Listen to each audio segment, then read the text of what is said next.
Good afternoon, everyone. I'm going to interrupt your conversation. Thank you for showing up to the October session of the Merit Education Rounds. So for those of you who have not heard of Merit before, I'll just give you a brief summary. Merit represents a group of researchers, scholars, faculty in the health sciences dedicated to research and education, innovation, and the development of theory. And so there's a few of us scattered around the room, and we're going to hear from one of our stars today. Keep in mind, please note in your calendar, November 20th will be the next installment of the Merit Education Rounds. We're going to have the Associate Director of the Research Unit from the Royal College, Tanya Horsley, come out to speak to us on reporting guidelines. I think that's one of her newest research endeavors. Just a little bit of housekeeping. Sorry, I'm staying really close to the camera. Sorry, so there's Raquel here, and she's monitoring the WebEx. We've got some people joining us today. Just want to acknowledge them today and let them know that a couple of things. To use the chat box, if you can, to let us know if there are any technical issues. But also Meredith is quite open to being interrupted with questions, so Raquel will be the voice of the people online. So if you submit your questions online, then she will speak them out loud for you, which means that everyone in the room is also welcome to interrupt Meredith with questions along the way. Now that that's taken care of, I think that covers everything. Sorry, we may not be able to help you with your sound or picture quality issues, but you can complain to Raquel anyway. Okay, on with it. So Meredith Vanstone has a PhD in health professions education, and she uses various qualitative methodology to explore ethical and social dimensions within education, particularly within the practice of healthcare. And today we're going to learn about the dark side of medical education and what she learned about power, hierarchy, and mistreatment. Okay. So I'm going to give you a little bit of a tour through my current research program, which I like to call the dark side of medical education. Sandra told me that I got scheduled for the October Halloween edition of the Merit Round for that. There's no props, I'm sorry to disappoint you. So by the dark side of medical education, it's a little bit facetious, but I'm talking about power and hierarchy, mistreatment and abuse, professionalism, incivility and erosive behavior, oppression and bias in selection processes, and mistakes and failures. So have some work kind of simmering away in all of these categories. So the metaphor might make you think of Star Wars, about the dark side of the force, the controlling power of the universe. But those of you who know me, I'm looking at my students sitting over there, know that I've never seen any of the Star Wars movies, so that's all I'm talking about. I'm talking about Carl Jung, better reference for me. So Jung has this understanding of personality that includes an unconscious or a dark side of personality, and he calls this the shadow. It's an aspect of our personality which the conscious ego doesn't identify in itself. And typically the conscious ego doesn't identify the shadow because it's negative, something that we want to reject or we want to remain ignorant of. But the shadow can be positive too. So maybe we choose to remain ignorant of some of our strengths because of low self-esteem or anxiety or false beliefs. And perhaps the shadow is neither positive nor negative, but an aspect of our personality we remain ignorant to and thus remains unexplored. So this is kind of what I'm getting at when I think about these particular aspects of education research. So Jung says that everybody carries a shadow, and the less it's embodied in that individual's conscious life, the blacker and denser it is. If an inferiority is conscious, one always has the chance to correct it, but if it's repressed and isolated from consciousness, it never gets corrected. So I'm going to ask you to hold that idea in your mind as I talk about a few different research projects that I'm engaged in, but I think we'll begin by doing a little tour of the field of health professions education. No. I'm just going to talk about some of the sort of big categories of research that as health professions educators we might be engaged in, and how we might think about the shadow or the dark side in these different fields. So there's a whole host of research about communication and teamwork, but this research doesn't tend to consider how power structures, hierarchies, the mistreatment of learners manifests in teamwork and shapes the way that teams work together, that people communicate together. Research about diagnosis and management decision-making maybe doesn't consider how we could teach physicians to cope when they make a mistake, or to recover, to learn productively from their failures in this area. If we're thinking about feedback, mentorship, role modeling, another important area that lots of us are engaged in researching, we might think about the types of power that are used in the clinical environment and how being embedded within a clinical hierarchy shapes the relationships between teachers and learners positively, but also negatively constrains some of the interactions that they can have. In admissions and candidate selection, I spend a lot of time developing tests and thinking about how we can winnow those 5,000 applications to medical school down to a smaller, more manageable number. But we don't always have a way of systematically thinking through how different groups are advantaged by privileges, connections, and the opportunities available to them in applying for medical school and in engaging both to prepare a strong application and also through the application process. But today I'm going to talk about social power. I'm going to talk about hierarchies in the learning environment, and then I'm going to spend a little bit of time talking about 4 different research projects that get at a larger question about what it's like to work and learn as a low-status individual in a hierarchy. So the main form of data that I'm drawing on to talk about these projects are from 2 studies. Both of them are really about studies about social power. One of them is about how clerks navigate social power in the clinical learning environment. It's composed of 88 hours of observation and 13 interviews. And the second is a study about mistreatment and abuse, where we spoke to 40 McMaster medical learners and are kind of in the process of speaking to McMaster educators. So I'm not really going to talk about that data because it's not finished yet. A point that I'd like you to hold is that all of this data is collected at McMaster. So I think that we have this impression of ourselves as kind of the feel-good medical school, the place where we really care about each other and we, consider the whole person and that kind of stuff.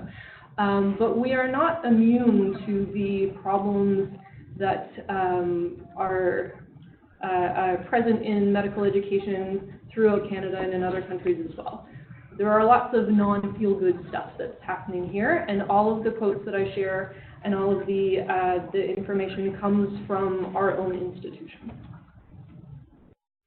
Okay, so let's start by talking about social power. So lots of different definitions of social power. It's one of those topics that many different disciplines are concerned with. And I'm starting with French and Raven's 1959 definition of power is the ability to influence the behavior of others. So the sort of take home or the key point from French and Raven is that power can be both negative and positive. You can influence people, you can use power in positive ways. You can reward them, you can praise them, you can have power conferred through expertise, through knowledge, through skill. Power can be conferred through the desire to emulate somebody that you admire. All of these are pretty pro-social, positive ways that power can work. Of course, power can also work negatively. It can be conferred through status that's unrelated to role, that's related to role or rank, but unrelated to expertise or to knowledge. And it can be reactive when coercion is threatened and people are seeking to avoid being punished or to avoid being coerced. So it kind of has this dual shape towards it. And I think that the other important thing to keep in mind when we're thinking about social power within medicine is that medicine operates as a hierarchy. And there's really great things about that. We always know who's in charge, all these life or death decisions, the responsibility of care for patients. There's sort of a safety net about somebody who's knowledgeable is going to be making that decision. It's not going to be the junior learner who happens to be on overnight, maybe. Or maybe it is. But they also create situations that are at odds for best practices in education and best practices for safe and ethical care. And that's what I'm more interested in today and what we're going to spend some more time on. I found in our interviews in both studies that medical learners are acutely aware of the hierarchy in medicine and they're acutely aware of their place within it. So one of our learners said that there's this huge hierarchy in medicine, and that hierarchy, as juniors in the profession that we're in, you get the shit list. You get treated like this is what you should expect, that you can be treated in any way because you're less important. And this has a lot of negative consequences. So this is a paper from 2003, sort of started a lot of conversation around the topic of performing pelvic exams on patients who did not consent to be used as sort of as a teaching body for learners.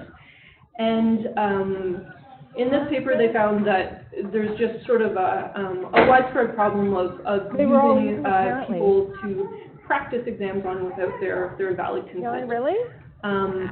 But the point that I'm interested in here is that learners know that that's Look wrong. above the fridge. But sometimes when the preceptor suggests or asks them to do that, here's a great opportunity for you to practice a pelvic exam. The person is, you know, anesthetized and waiting for their operation. They don't feel able to refuse even when they do know that that's wrong. And there's a whole bunch of other studies that talk about different shades or different variations of this type of perception of an inability to refuse a request that is recognized as unethical. So there's an interesting study by Charlotte Rees and Lynn Monroe, who found that 63% of students who were asked to participate in intimate examinations performed without valid consent, and most of them complied to that request. So most students were asked to do this at some point in their medical career, and most students complied with that request. And when the researchers asked them why they complied with requests that they knew were unethical, the most common response was that they felt they had to. They felt reprisal. They feared reprisal if they didn't comply, and they didn't know how to refuse that request. The hierarchy means that learners are also less likely to speak up or intervene when they witness concerning behavior from others. So here's a study, it's brand new, hot off the presses in medical education, that found when medical students in the United States witness professionalism lapse. Yeah, after you drink it, you should brush your teeth. They generally you can still drink it. It's like juice. So it's just sugar. And the main reason that they didn't is that they feared retaliation from that person. Oh. And if they did respond, it was often in sort of probably an avoidant fashion, maybe by making a joke or asking a question, or small numbers of them would report it to a third party, preferably anonymously. So there's this sort of perception that you couldn't directly address behavior that you're seeing from others, even others at the peer level. This leaves our learners vulnerable to mistreatment and abuse. So here's a statistic from the 2017 Medical Student Graduation Survey, which is administered to all graduating students from Canadian medical schools. It has a pretty high response rate, usually in the 80%. That they give them a whole list of behaviors that constitute mistreatment or abuse, and then at the end they said, have you experienced any of these listed behaviors? And over 60% of them said yes, they had experienced some form of mistreatment or abuse over the course of their clinical education. This finding is pretty consistent year over year. Somewhere in the 50 to 60% range of medical students have experienced some form of mistreatment or abuse. And it's consistent with the rates of American medical students who report this, and also with learners at other levels in other countries in a variety of other studies. So, I don't know, I felt like I had to have some charts because make these guys happy. So all the best I can do is a bar graph. But here's a list of What's the last word? This is just a list of some of the behaviors that medical students were asked if they had experienced. By far, the most common one was public humiliation. This is sexist remarks down here, and I know the colors aren't showing up that well, but it's experienced once, experienced occasionally, experienced frequently. I think that the point you need to remember is that about 60% of learners experience some of these behaviors, at least one of these behaviors. One of our learners told us that I feel it's unavoidable to go through medical school and residency not having experienced mistreatment, and that's really sad. I think medicine has had a really bad culture overall, and the culture is very hierarchical from the top down, so I'm actually surprised that 50% of medical students haven't experienced that. Why does it matter if medical students experience mistreatment or abuse? Well, you know, we don't want to give people a bad experience, but we also have really strong evidence that there's a whole bunch of other negative stuff that happens when they're exposed to mistreatment or abuse, whether it's witnessing or personally experiencing it. This type of environment can contribute to depression, anxiety, and burnout. It lowers people's capacity to empathize. It lowers their professionalism. It increases their likelihood of alcohol and substance use. It lowers their confidence in their abilities and their loyalty to their institution. And it can lead to regret in career choice or attrition from specialty or from the profession altogether. And this was definitely something that we heard from our participants. So this was a senior resident who I conducted this interview. I remember it very strongly because this resident cried through most of the interview. And they told me that, to be honest, this whole residency program has soured me on medicine. I regret my choice to go into medicine. It's been the worst.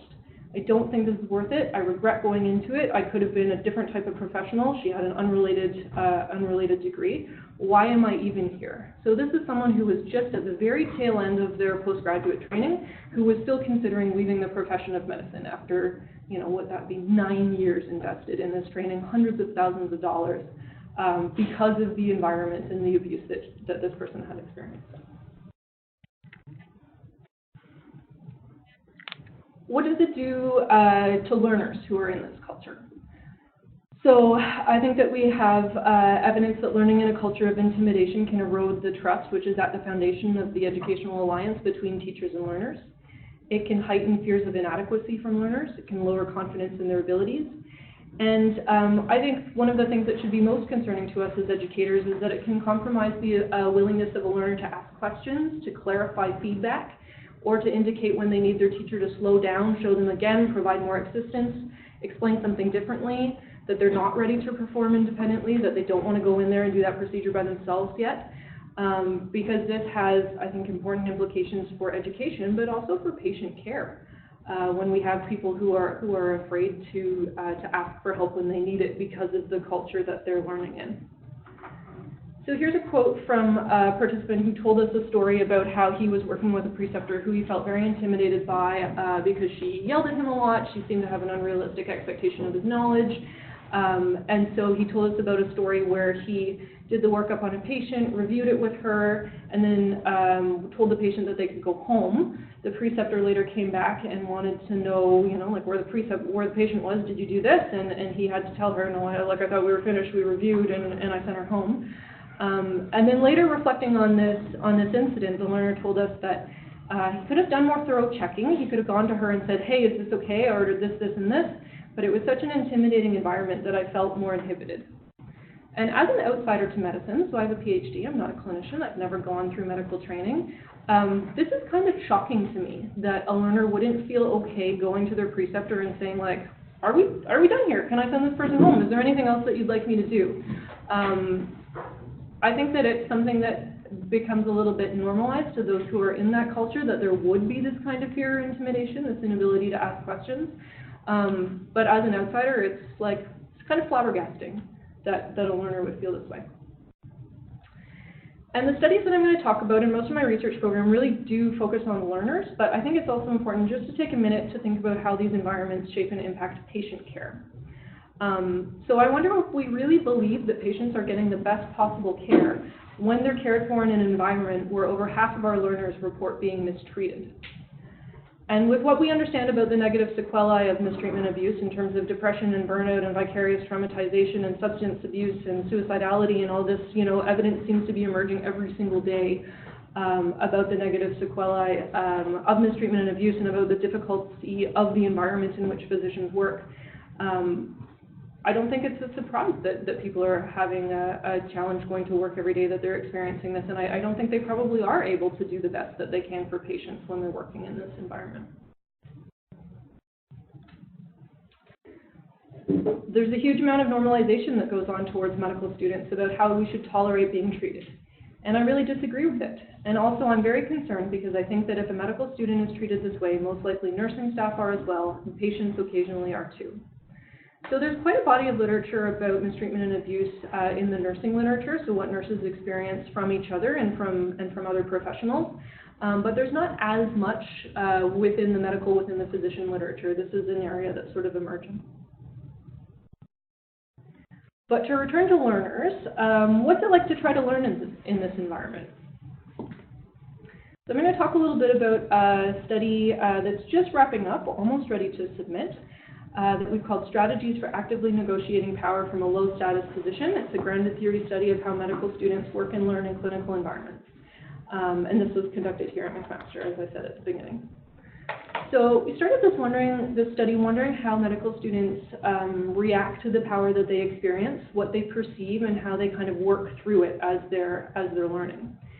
And I think that the key finding of this study, or I'll kind of give you the punchline at the very beginning, is that medical students are really quite active participants within that power themselves, and they spend a lot of time using strategy to marshal the resources that they have in order to encourage their preceptors to exhibit pro-social and positive forms of power to them, and to avoid those preceptors using antisocial or negative forms of power.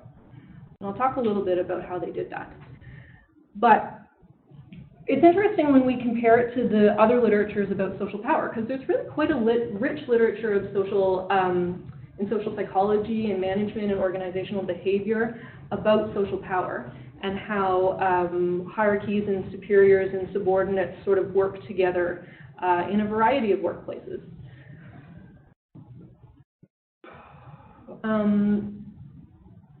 And I think one of the interesting things that this body of literature emphasizes is that subordinates are not without power. So people who are within a low status in an organization still have power. They can control the information that they have, they can gather new information, they can share that information strategically. They often have opportunities to make rational and persuasive arguments to their superiors. They can control, to some extent, the pace and the quality of their work. And this idea of upward power, so the way that the lower status people can use power to affect the behavior of the superiors in the hierarchy, it's really quite a well-developed literature in these fields. But as I started digging a little bit deeper into these studies, they tend to be conducted in factories, in manufacturing plants, in corporate head offices, insurance companies, retail stores, a lot of undergraduate classrooms. And I think that this isn't exactly transferable to the medical setting. The dyad between the teacher and the learner in a medical setting is pretty different between the factory foreman and the worker on the line, right? So in the clinical learning center, in the clinical learning environment, we have two different functions. We have patient care, which can be urgent, high stakes, life or death, very time sensitive, maybe unclear what the action needs to be taken in order to affect the outcome that's desirable. And this really changes the type of work. It's different than working in a bottling plant, right? The other dual role, the other thing that's happening in the clinical learning environment is patient care, education. So teams are constantly formed and reformed, they're shifting. Learners might not know their teacher that well, they might not have worked with this person before or worked very long with them and know that they're moving on quite quickly. The learner probably recognizes themselves in the low status position on the hierarchy, but they know that this is just temporary. They can see that in a short number of years, they're going to be a senior resident, they're going to be an attending physician themselves, and they're not going to be in this position anymore. And that's also pretty different from how it might be to work in an insurance company when you're the administrator who sits out front and answers the phone and you're experiencing power from the the CEO or your boss, right? You don't maybe imagine yourself sitting in that corner office 3 years, 5 years, 7 years from now. So how do medical students negotiate these dynamics? We know how social power operates in other environments, but what happens for medical students? What we found in this study was that they spend a lot of time and effort preparing to manage the interactions that they have with preceptors or that they anticipate having with preceptors. They talk to each other, they ask each other for advice, they pass information down year to year, and really as they go about their clinical work, they're constantly doing three things. They're assessing their personal resources, they're assessing the situational requirements, so what they think the preceptor wants from them, what the preceptor would be responsive to, and they're thinking about what they have to offer that preceptor in order to manage the impressions that person has of them in a positive way. We identified four main strategies that they use to doing this, sometimes in combination, sometimes toggling between. Different participants seem to favor different strategies, but it was really more about the teacher than the individual learner. And I've named these after the sort of stereotypes of medical students, right? We've got the interested learner, the respectful worker, the personable friend, and the useful team member.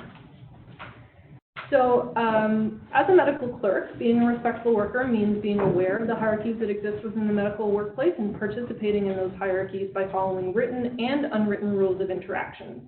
Clerks tended to do this by demonstrating humility, deferring to others, making requests or asking questions in a way that would be the least sort of taxing on their preceptor, and in general just following the lead of the preceptor about how that person wanted to work together. They also were very careful to pursue information or knowledge by working through the hierarchy rather than going just to where that information would be most readily available. And we have an example here of a medical student who was quite concerned about the deterioration of the patient.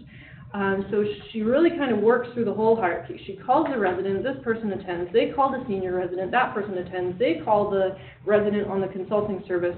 That person, I don't know if they attended, but then they call the attending on consult service. And so this medical student doesn't feel like she can skip any of these steps. She can't just go right to the senior. She can't just call the consulting service themselves. When the senior resident does call the consulting service, they get the other resident. They don't call the physician. And this takes a lot of time. Like, this took hours to work through this process.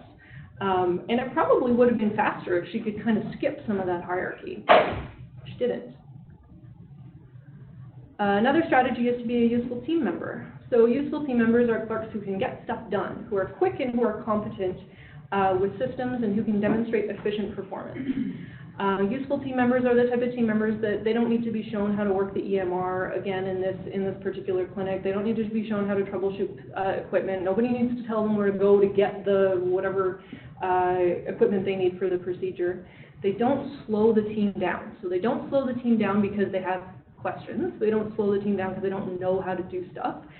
They don't slow the team down because they're not willing or they're not ready to sort of jump in wherever possible. Useful team members know that the knowledge and the skills that they have doesn't rival the more senior members of the team, but they also recognize what they do have to contribute to the team. They have time. They probably have a capacity and a willingness to engage in some of the scut work type tasks that the other senior members don't have, and that by doing these things in an effective and an efficient way, they can really help that team move forward to reach their goal. So this clerk was telling us about some advice passed down from a more senior learner. So the friend said that quick feet make up for a slow mind. That was his philosophy on a rotation where he felt like he just didn't get it. And he said, okay, I'm going to move very quickly and get all the grunt work done really well. And we definitely observed this particular student like going out of his way to follow this advice. Another strategy is to be friendly, to be personable, to really work to establish the social relationships. And we saw constantly clerks extending the conversation to family, to vacation plans, to the weather, to sleep, to whatever, something that was sort of outside of the bounds of work in order to foster those personal relationships. But they did this strategically and they did it very carefully. They talked to us about noticing that some preceptors liked clerks that joked around a little bit more, were outgoing, were funny, and so they would be that for that person. Or other preceptors wanting someone who was a little more sincere, quiet, so they would be that for that preceptor. And there was a couple different reasons for doing this. One was they explicitly talked to us about how being friends let them make requests and let them ask their preceptors for stuff later on. And also that having friends and having, having a joke, having a good time was a way to sort of get through the difficult situation. So in the former category about being able to ask people for stuff, one clerk told us that I guess it's building on individual relationships with every member on the team. I think that social relationship goes sort of much farther than any of the other relationships per se, where it's sort of the bedrock for whether or not you're going to be able to get what you need when you have to ask someone to do something. Very strategic. The final strategy is to be an interested learner. So I think when they're trying to be an interested learner, medical students are striving to demonstrate both their interest and their commitment to the pursuit of knowledge and competence. And they do this in a number of different ways. They volunteer for tasks or to stay late in the hopes that it yields an opportunity to see something new. They'll express a lot of enthusiasm for the specialty that they're working on, regardless of how that specialty actually fits in with their future career plans. And they spend a lot of time preparing to answer questions correctly, anticipating that the preceptor is going to ask them about something. They want to look smart, they want to look hardworking when they ask questions themselves rather than looking ignorant. And so the clerk here said, when you show someone that you're interested in what they're saying and in learning more about it, I feel like they have a much more positive attitude towards you. So being a keen learner and making this very visible to the preceptor. But the tricky part, or the part that takes sort of the most social or cognitive resources from these clerks, is figuring out what strategy to use when and figuring out what resources are available to them to make manifest that particular strategy. So one learner gave us an example of when they decided to use the interested learner strategy, which we weren't calling it at that time, but we were kind of asking them, like, why did you do this? Or I noticed that you did this, what's going on with that? And this clerk tells us, you have to figure out what every different person on your team needs. So, you know, there's people on your team for whom they really like to teach, and that's great because I really like to learn. So my relationship with that individual will be one of where I'm free to ask questions and they're happy to teach me.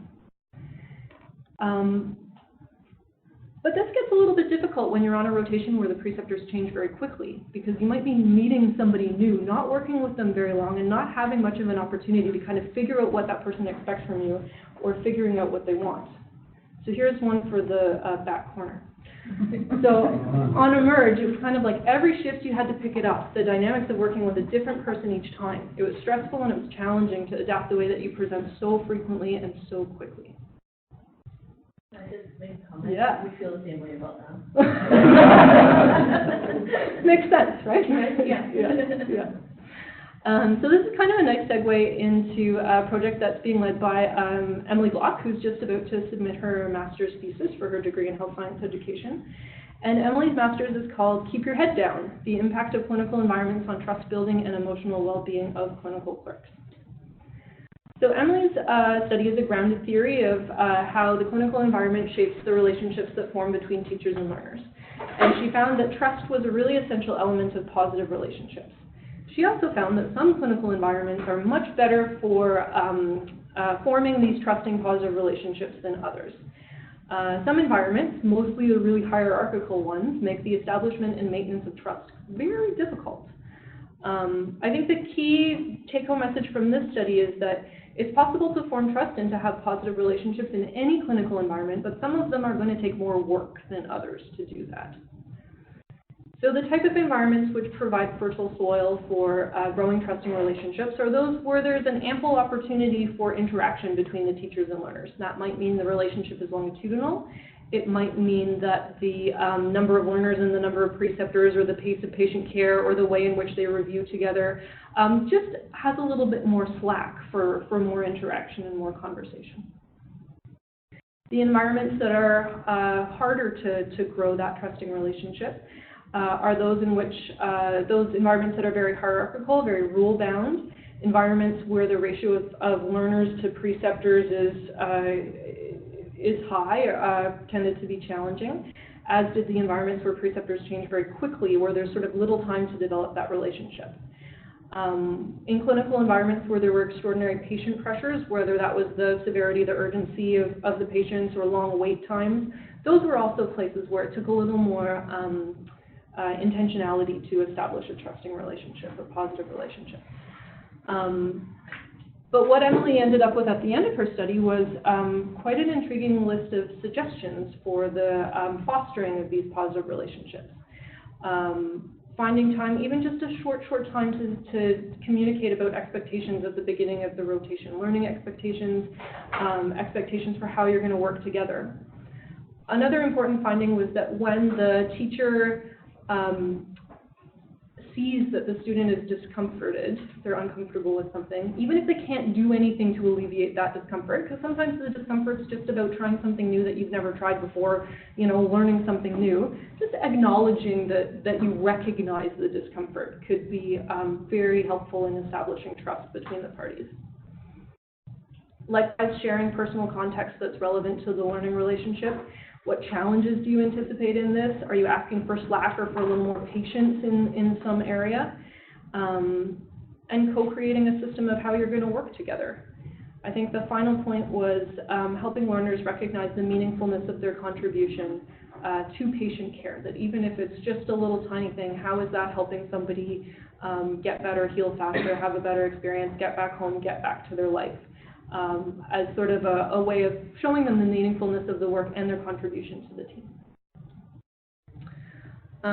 Of course, not all teacher-learner relationships are trusting and positive. That was sort of an awkward segue. I'm going to talk about mistreatment and abuse. So a reminder that over 60% of our graduating medical students report that they've experienced mistreatment or abuse by the end of their clinical training. There was an exit study that Parveen Wasi has shared with me of graduating PGME learners. This was just this year, where they asked the graduating residents had they experienced any of these forms of mistreatment.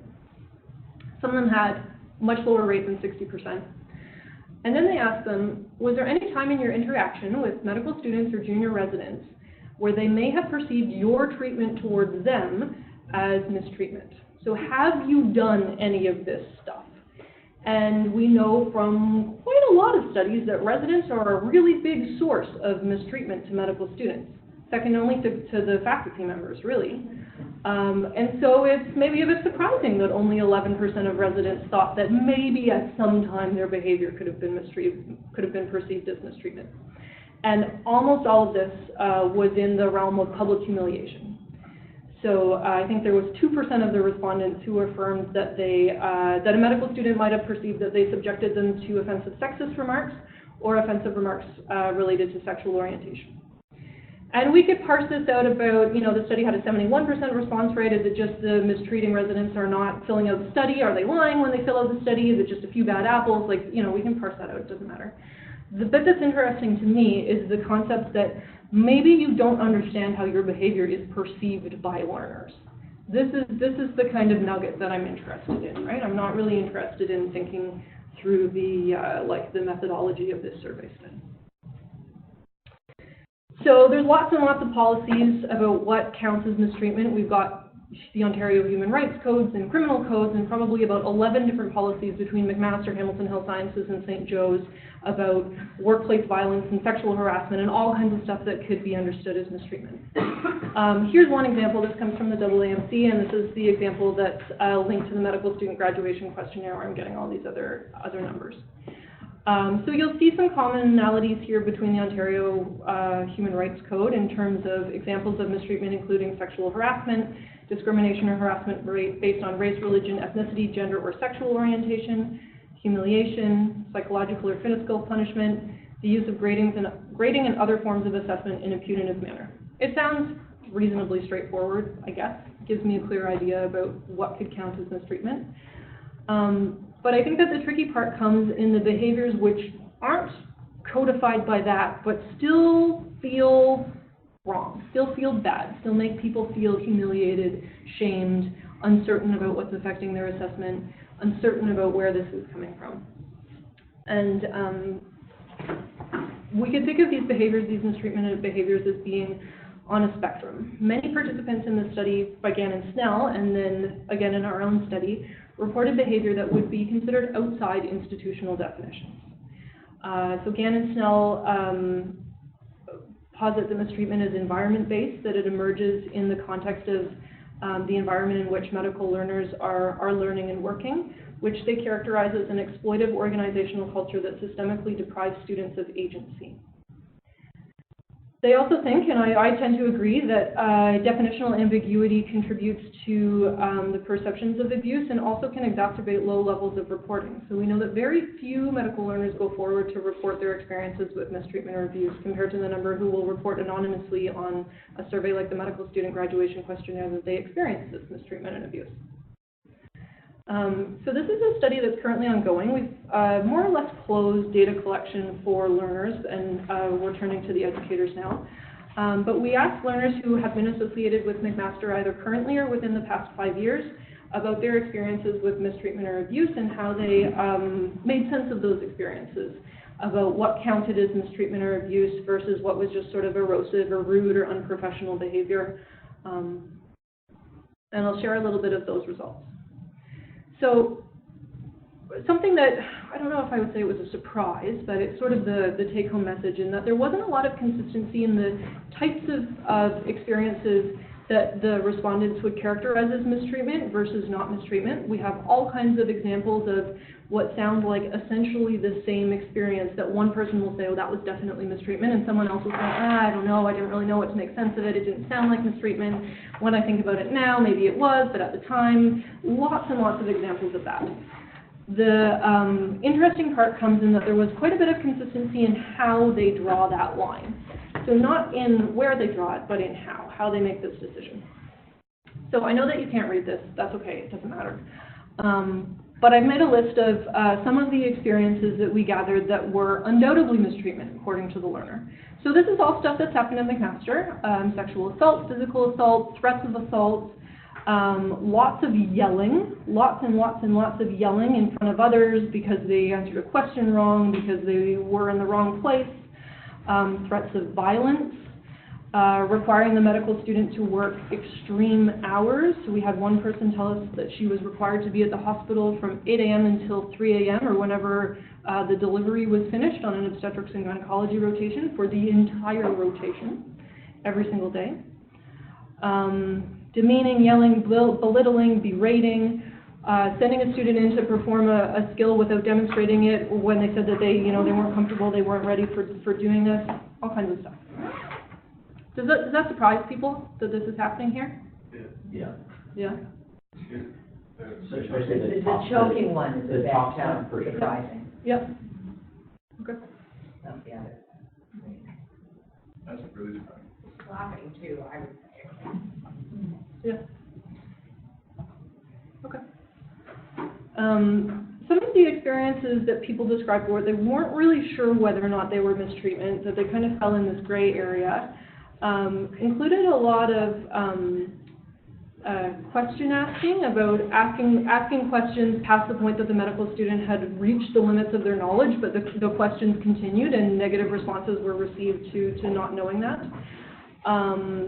A lot of stuff that kind of happened in their presence but wasn't directed at them. So we heard about sexualized comments about anesthetized patients, negative comments about other team members, other learners, where the medical student was sort of sometimes they felt like they were supposed to validate, or they were just kind of present for this, requiring them to work more long hours than they should, encouraging competition between students for the best evaluation, asking overly personal questions about relationship status or sex life to the medical student, making clear that they're not interested in teaching students. They don't want students present. They don't give them any time for feedback or for working together.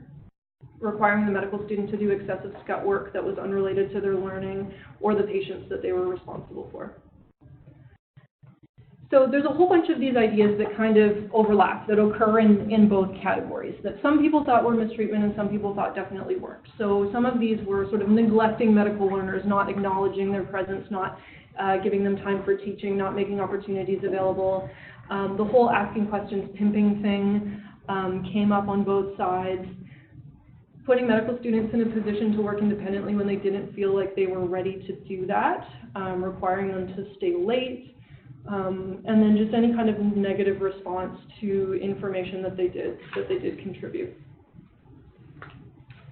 And so the analysis in this project is going in a way where we've identified a number of different factors that medical students use to make sense of their experiences, and then they categorize those as mistreatment or as abuse.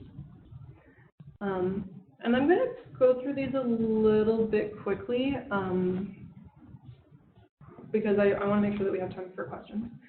So one of the factors is sort of the self factor. We found that senior learners and learners who had had a career outside of medicine and then returned as a mature student seem to have a higher threshold for what counted as mistreatment than the people who had sort of come right through undergrad and were then finding themselves as junior learners. Learners who felt like they had the capacity to respond in some way, either internally, that I know my knowledge is sufficient for my level, I know that my behavior was professional, I know that I followed the procedures, I did the right thing, or having the language to respond, the tools, or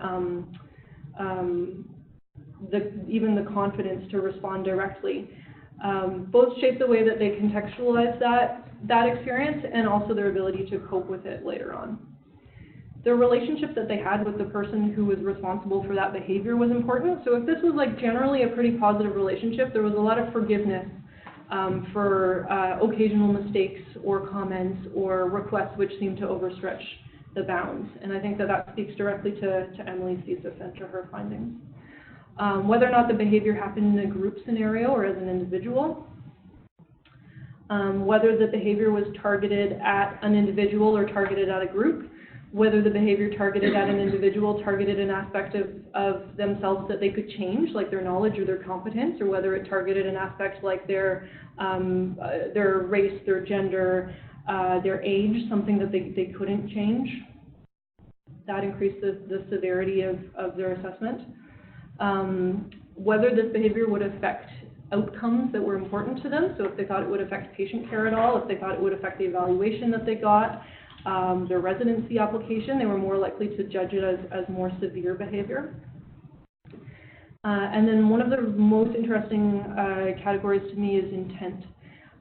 So many participants talked about, well, he didn't mean it. It was an ignorant comment. There was not intent to harm me. This was a stressful situation. We just had this bad outcome. This person had been on call for so long. There was like a lot of slack given for that kind of behavior.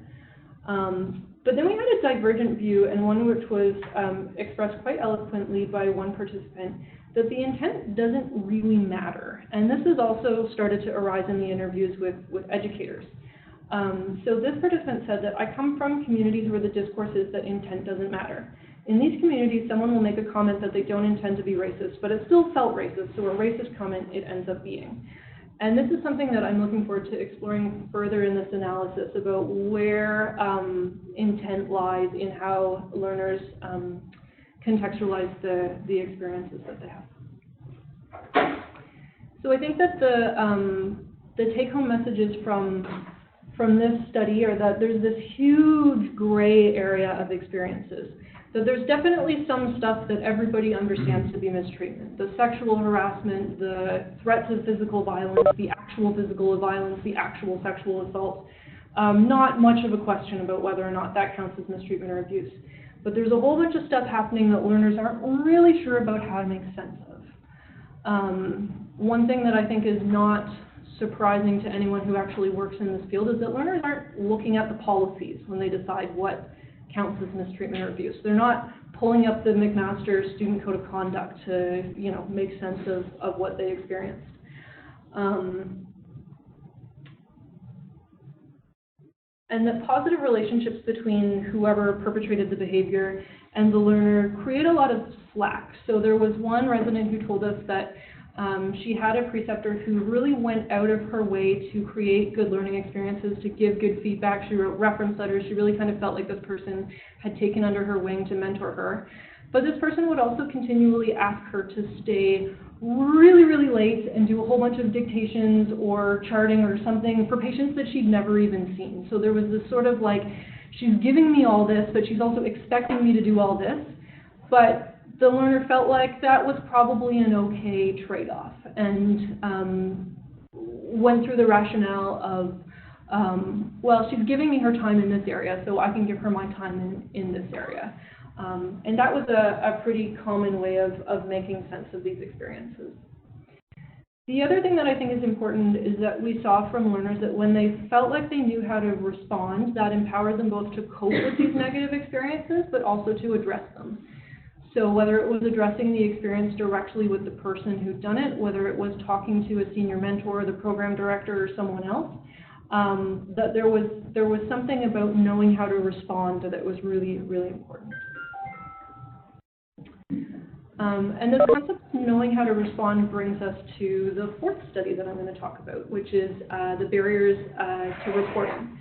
So I've alluded to this a little bit. We know that very few medical students report their concerns of mistreatment or abuse to someone in leadership or administration who could do something, and that of those who report, only about a third describe feeling satisfied with the outcome of that reporting.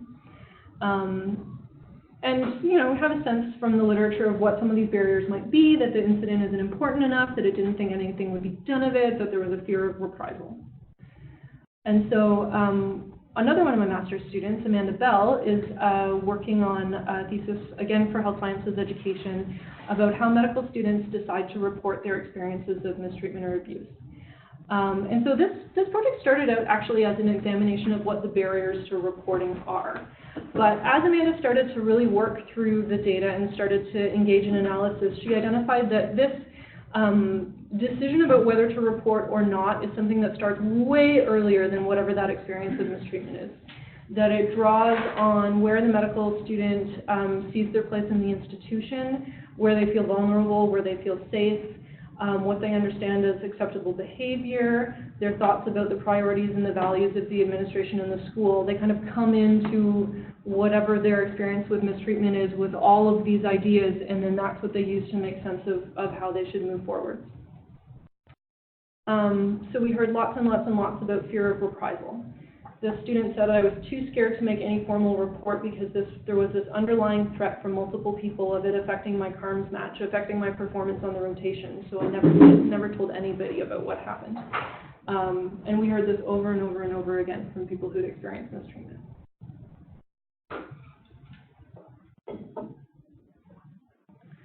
One of the pieces of Amanda's analysis that's most interesting to me, and we're just sort of in the middle of it right now, is the importance of peers.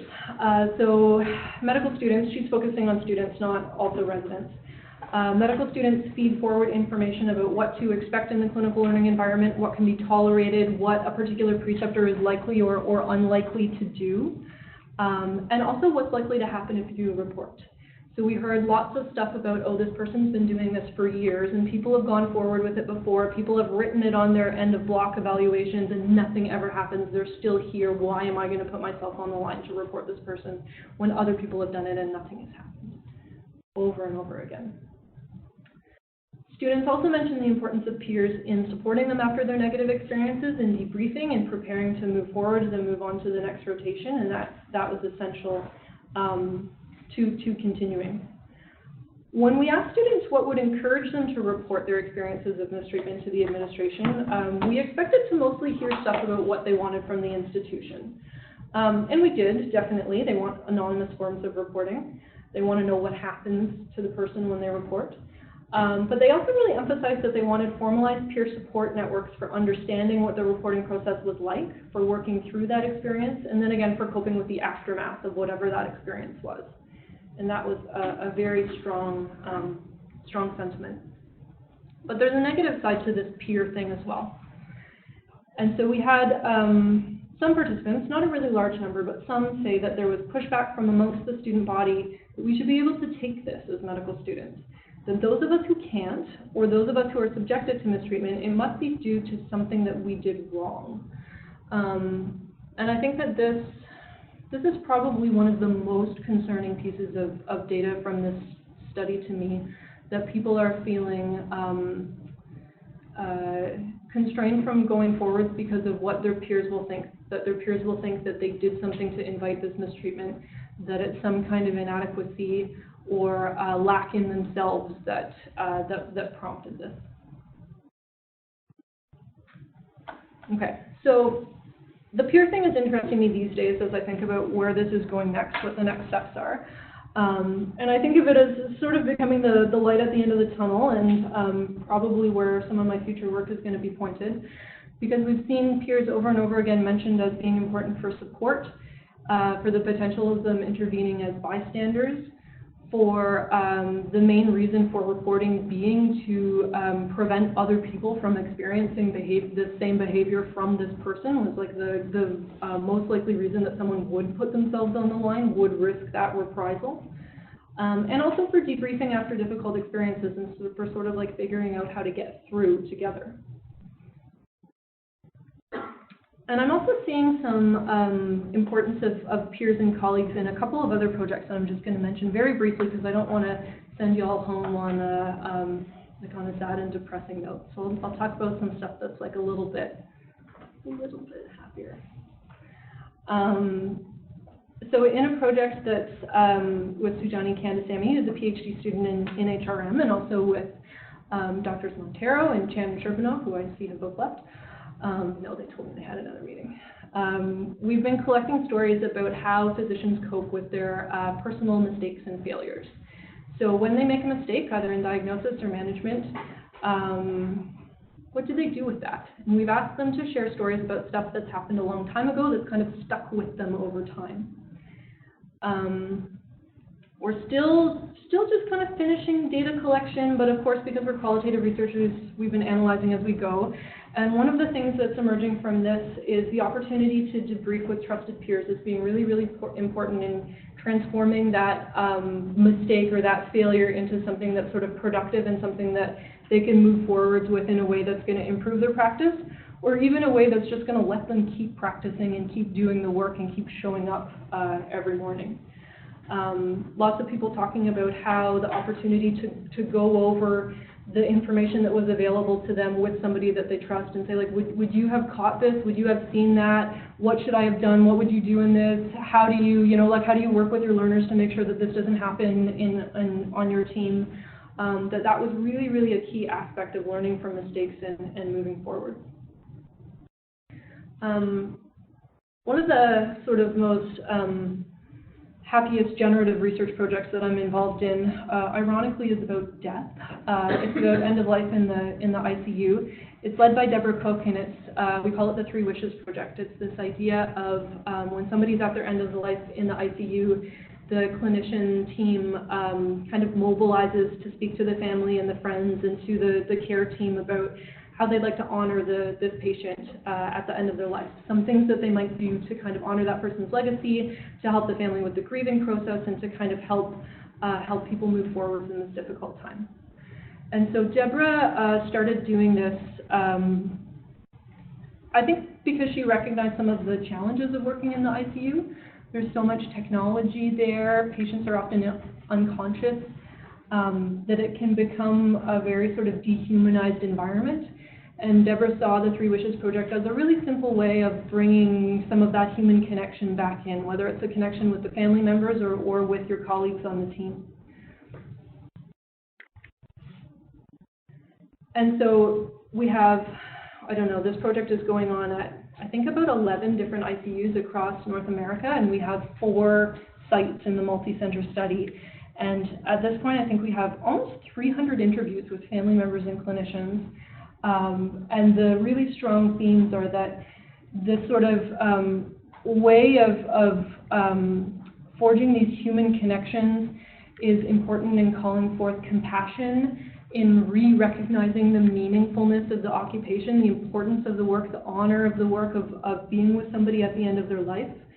It gives something to offer when there's nothing medical to offer, when there's no treatment that can be offered. This is something that makes them feel like they're doing something, they're helping, they're still, in that healer role.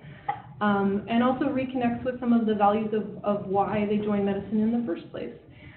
Caring, of service, of healing, of patient-centeredness. And so that brings me to the end. And you remember that I started out with Carl Jung and his shadow. And so I think that's kind of where I'm at with colleagues, that colleagues can be this incredible source of support, of strength, of teaching, of camaraderie. They're, of course, essential to providing good care. But when it comes to the hardest and the most difficult parts of the job that physicians do, colleagues play a really significant role in that too. So if there's any message that I'm hoping you're leaving with, it's to strive to be the kind of colleague who helps the other people that you meet at work, who acknowledges some of the difficulty or some of the pain that they're experiencing, who recognizes that, who notices it, and even if you can't do anything, just kind of sharing that moment might be something that you can do. So that's it. Thank you.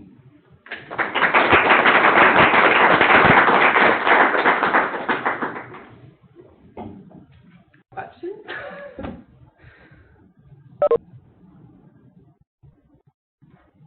That was really powerful. That was really powerful, and I think we're all sort of just trying to process all this information and the revelations and so on. There was one point, it was very interesting. You said that the medicine students are forgiving their faculty members for whatever reason. I wonder if anyone's ever mentioned the fact that if someone's brilliant, brilliant technically or brilliant, whether that was forgiving, that they can be, and we hear that from patients, oh, he's terrible bedside manners, but he's brilliant, so I'll stick with him or her. And certainly I've seen instances where,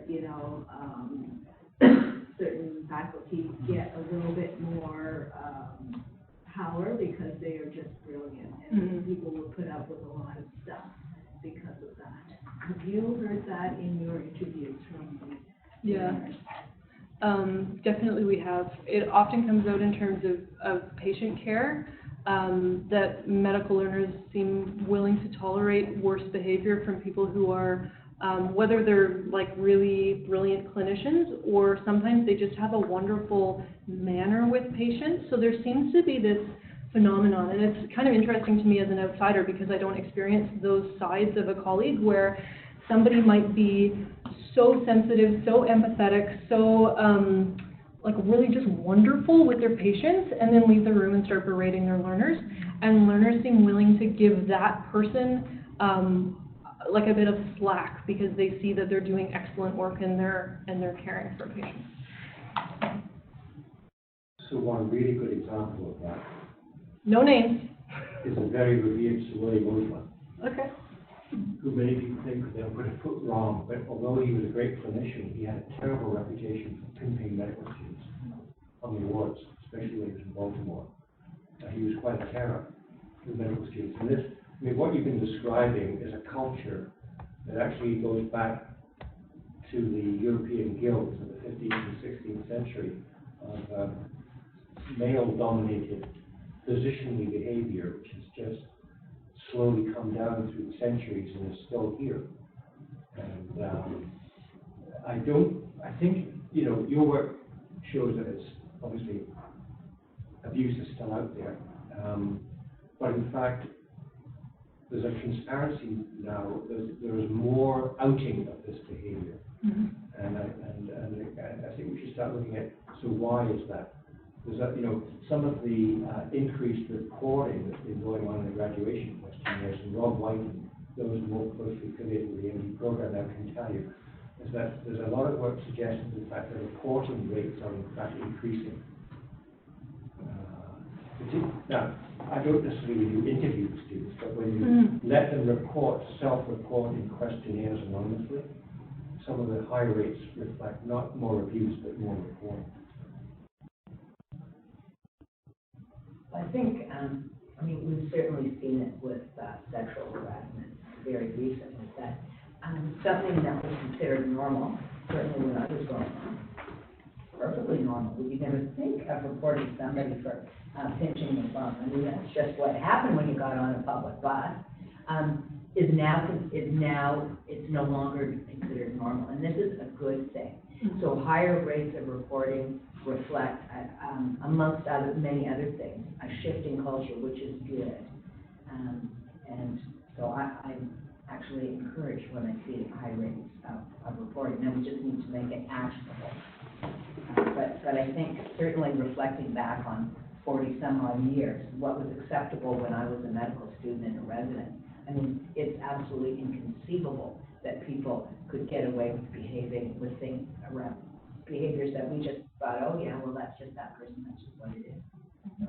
So that's the optimistic. I think it was interesting that there was a high rate of reported experience of abuse amongst medical students, and then a few years later when they were residents, that they lost their perception of the It's like halved. abuse. And I wondered if it was related to the change in empathy that occurs as, you know, people come into medical school, they have high rates of empathy, and then as they progress, that drops. And I wondered if that's related somehow. And the other thing that I thought was interesting, picking up on your comments about rationalisation or justification of those behaviours, just started a small piece of work looking at the kinds of negative comments that people who are vulnerable, so for example, maybe drug users, substance users, hear when people in the emergency and other places are talking about. And the same process occurs, that they find a way to excuse or justify. Oh, they must, you know, they're really busy, they must be having a really bad day, they must be some really upset people. And I wonder if it's because the alternative explanation is untenable, you know, then it's, you know, well, I am that person, I'm not worth it, I'm not of value. But it was interesting when you were talking about that, I thought, oh, that's the same kind of theme in that rationalisation.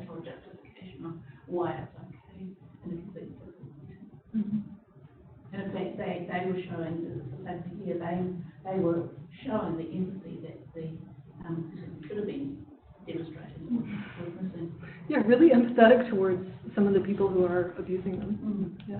Did you have a question from online? I Yeah. was going to say, just to be mindful of everyone's time, because we're kind of at the end of the session, and then I was going to say we'd maybe take a couple more questions, and we'll prioritize the ones from the WebEx group. Sure. There's just one from online from Kimberly B. In the studies you've completed, is there any data around students feeling less likely to bring forward their complaints due to many of the resource areas to do so are with physicians, i.e. student advisors and ombudsmen, hidden curriculum? Yeah, I think that we had many students mention to us that they were reluctant to talk about it with their program director or their advisor or their student affairs because this was a small community and they didn't want to be seen as a troublemaker and they didn't want to have a reputation as a complainer that was going to affect them later on. Yeah, I think that's a huge gap. Another one just popped up Okay. there. Aline has had his hand for a while too. I guess it's up to everyone in the room then, if they want to keep asking questions for time. Let's just take one more from online, and then I think we've got Lawrence, you had your hand up earlier, if you're still a question. Sure. Tina Laporte. This seems to be very prominent with some of the students that I speak with on a regular basis. I'm wondering if the outcome of the research being done will result in more explicit expectations being outlined for faculty. I hope so. I know that I'm currently working on the faculty code of conduct within FHS, and that I think it's kind of a gap that we haven't had one so far. Right? I was curious, thank you, Meredith. I was curious if you had explored in some of the gray areas, so again, without mentioning any names, was there any exploration of what might be honest, legitimate feedback versus what the student or learner may perceive as mistreatment? So, for example, there was certainly at least one example there where, there could have been repercussions for something, appropriately so, but that may have been perceived as mistreatment or bullying. For sure. So we've done about 10 interviews with educators, and this is coming out very strongly in those interviews that you do need to give negative feedback, and sometimes that feedback is very time sensitive, like something really bad is about to happen or something really severe is about to happen, and so it might be a bit blunt or a bit short, but is there a way of doing this that it's going to be clear that it's constructive feedback, not abuse, and are students just hearing the you did that wrong and not hearing the but I can help you do better. I know that you can do better if you do these things to improve, and a sort of a concern that they might be identified as somebody who's mistreating when giving negative feedback. Yeah, right on the money. Given the challenges that learners might feel in reporting because of the close-knit community or the relationship with people they need to report to professionally, did you have any reflections on any additional value that this research exercise might have had above and beyond inquiry for these individuals, challenges that you or your research team may have felt? Like, do I think that people are going to come forward and report after doing a research interview? I guess I'm wondering more is, did the research activity end up being a place for people to feel comfortable reporting in a confidential and anonymous way? Something like in this? Was that just, I'm looking for reflection, not so much a question. We're really clear in all our materials that participating in the research interview was not a way of reporting anonymously, that when you look at the investigator list, you're going to see all 3 deans of the undergraduate campuses. You're going to see, people who have pretty significant leadership roles. And they're going to see the data, but they can't do anything with it because this is a research project and we're completely de-identifying everything, and it's not a way of feeding forward information that there's someone in this specialty on this campus who slaps students, right? I don't know, maybe it had a sort of nice to talk with somebody who validates my experiences and the difficulty that I've experienced in my clinical training. I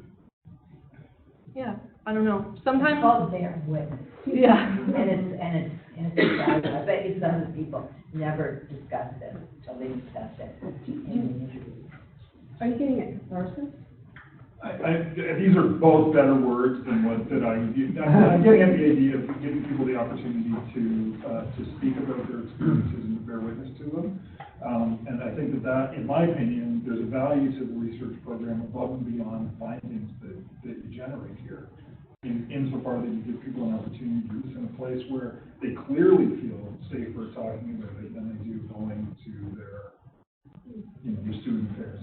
Maybe. We definitely heard that in the mistakes and failure study. I would say like more than half of the participants at the end of the interview would say something like, "It's so nice to talk about this." Yeah.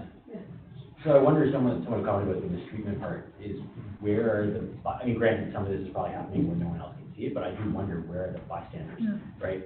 John and I were talking before he left, that if we ever saw somebody hit a medical student, put their hands on a medical student, make a comment like that, we would drop a house on them. Yeah. But you two are both in positions of power. So a lot of the bystanders, we have lots and lots of stories of bystanders being nurses, being other learners, being people who probably wouldn't feel like they could challenge the authority of that senior physician.